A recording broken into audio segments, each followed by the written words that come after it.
Kind of left you guys hanging about the garden, and it's because we ran into a little bit of a problem. So we finally decided on a layout for the garden beds. I wasn't liking the way it was looking when it was like 4.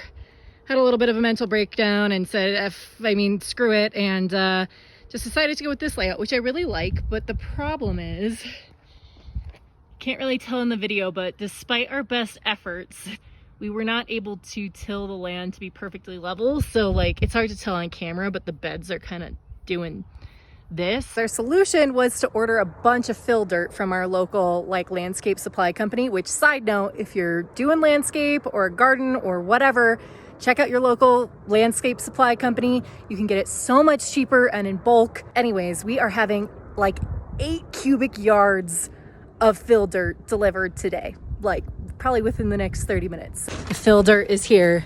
He has agreed to try to drive up the open space, so we'll see.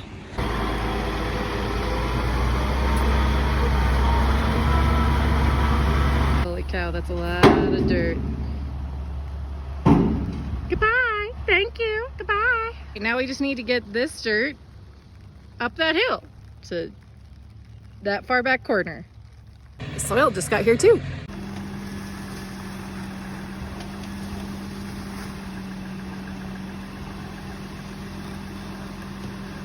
All right, let's see how many wheelbarrows this is going to take.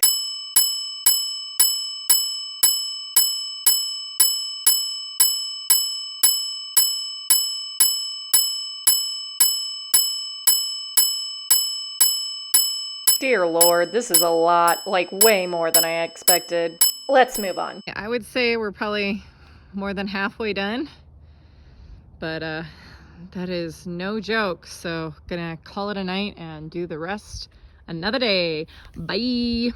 Thanks for watching. Please like and subscribe for part 4 and follow along for more home DIY.